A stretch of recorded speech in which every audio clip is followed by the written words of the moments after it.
Yo, Texas Plug TV. You could be anywhere in the world, on the World Wide Web, but you're right here with us, man. We appreciate that. Right here, we got a young lady with us who really doesn't need no introduction. She been doing her thing in the streets of Houston, and she done took it to the world. I'm gonna let her introduce herself. Go ahead, tell the people. What's up? It's QUEENDOM COME, aka the Hook Dealer, aka Miss Then Leave. I'm here with the Texas Plug. I can't wait to get into this dope interview and drop some jewels with everybody. Really, man, it's a pleasure, an honor to have you in the building with us. It's been a long time coming.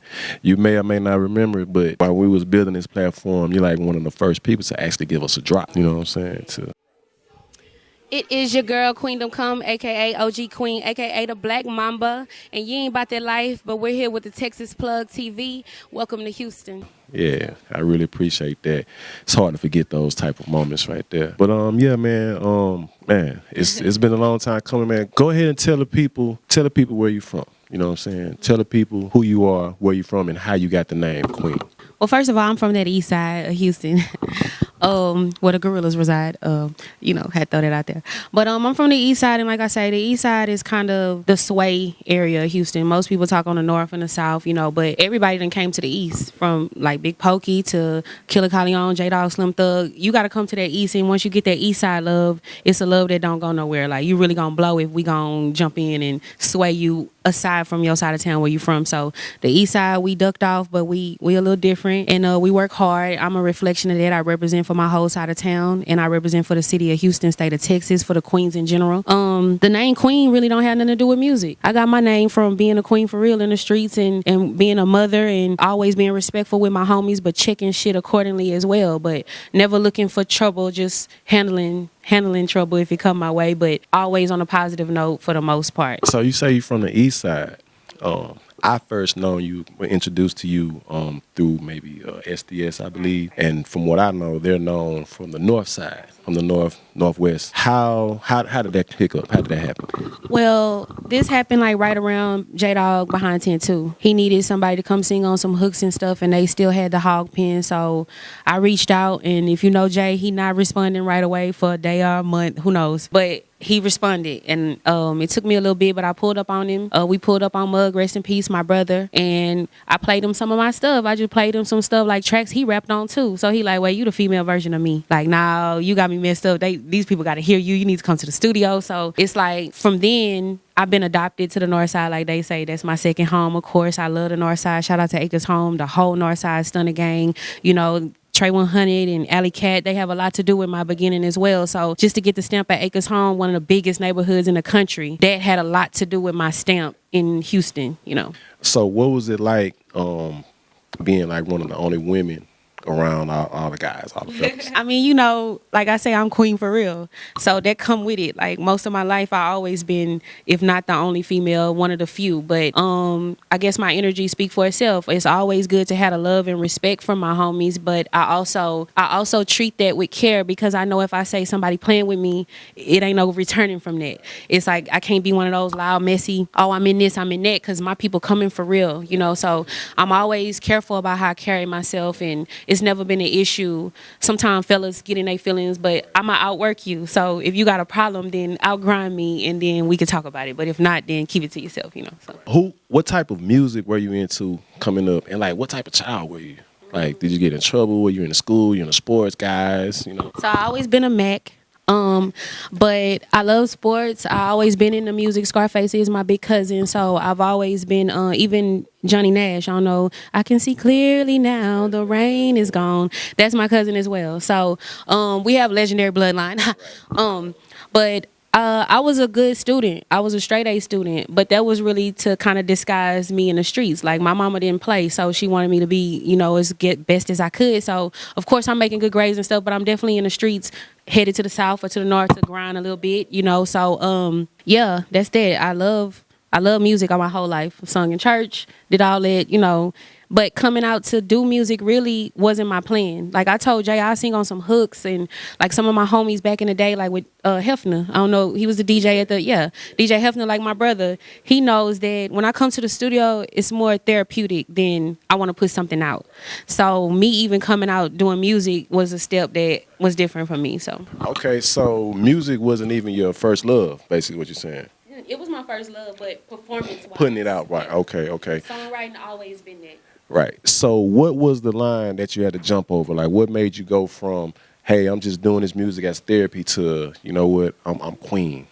I think when I linked with Jay and I just was in the hog pen working and recording hooks, whether they got put on a project yet or not, I just got in a rhythm of being prepared for something to come out. Like Behind 10-2 took over Texas in the southern region of the United States. So for him to frontline me at different shows, it wasn't a choice. He was just like, Queen, here go the mic, a cappella. So I'm like, let's go. You know what I'm saying? So I think that wasn't even pressure. It's just like I say, I'm God's child. So my energy is moved in the present. So the hurdle, it was already in me. It was just more of, okay, business, let's go. Let's just go and take it serious. Linking with B King. B King, he heard me rapping some gangster shit. So this wasn't no commercial queen, shaking ass queen that he wanted to come get on some music. He loved my voice.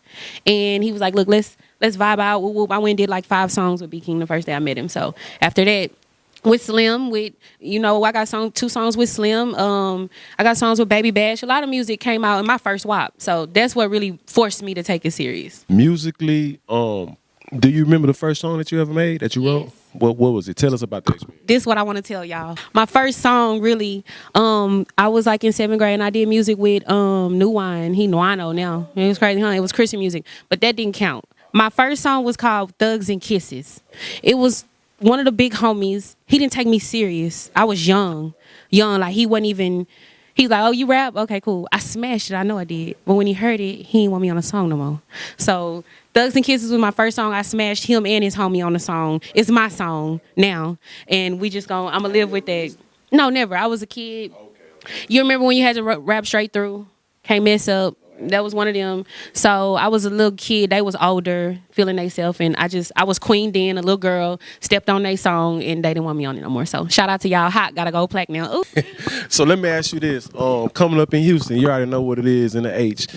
As a woman, as a mother, what are some of the biggest challenges you have in the industry? And then also, what are some of the most rewarding? I think that some of the biggest challenges is what is already like predetermined of what you should think you should be or how you should be in the game. Like women come in the game and you either finna be like masculine, or if you just gonna be like the girly girl, they want you to get ass and titties done.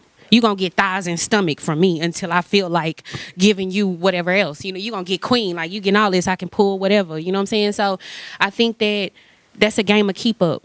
The industry, they set you up for like a game of keep up. Like you looking at who that is, like, do I need to look like that to win? Then you get a gangster like me that come in the game who true to herself, and you remember like, damn, I'm brown skin, thick, thighs, stomach, whatever the case may be, and I'm getting plaques, Billboard charts, Rolling Stone charts, like without compromising. You know what I'm saying? So I think that's the gift and the curse. The gift in being, I'm for sure with that. I'm still gonna be me. The curse being, are the expectations like, could I be platinum now? Cause I go hard, but if I shook a little ass, I'll blow their mind. You know what I'm saying? So y'all gonna get y'all mind blown just on my time. You feel me? Queen come with the substance, she come with the lyrics. You feel me? You ain't about that life. Tell us, let's talk about that. Tell us how that came about. And just tell us about that era of time. I think we back in 2011, 2012. And like I said, B King heard me on some gangster stuff. So when he came over there, we did a few songs. And like when You Ain't About That Life came, I was like talking like a rapper. He's like, no. I need you to get ratchet. Find your inner ratchet queen. I know it's in there. You're like, I know you know. So I just got to shout out to B King, my brother forever. We just that was like warm up. He's like, I'm gonna keep that. So to this day, when you hear you know you ain't about that life in a drop. You know what I'm saying? So that's just what it is. You ain't about that life drop. We went on the road. We even went to Atlanta B King was over there. He's like, you know what, Queen? I got something I want you to say. That's just that one. That one right there was just one line. Just say that. He's like, yo, boys, this is gonna be a hit. It's gonna take over. I'm like, nigga, please. Like, you know, I didn't know it would be like that. But what I remember too, at that time, this is like early Instagram maybe. B King is an animal on the grind. Like that boy, he's going to get out there and work the DJs and go everywhere. So that was me being a student. That came about because God wanted me to be around somebody that was finna change my vision. You know what I'm saying? So I thought I was already grinding until I met B King. God don't sleep. We at every college campus, every DJ selling shirts, pressing up CDs. He's a workhorse. So he changed my whole situation when it come to how to grind and be a businesswoman, to be honest.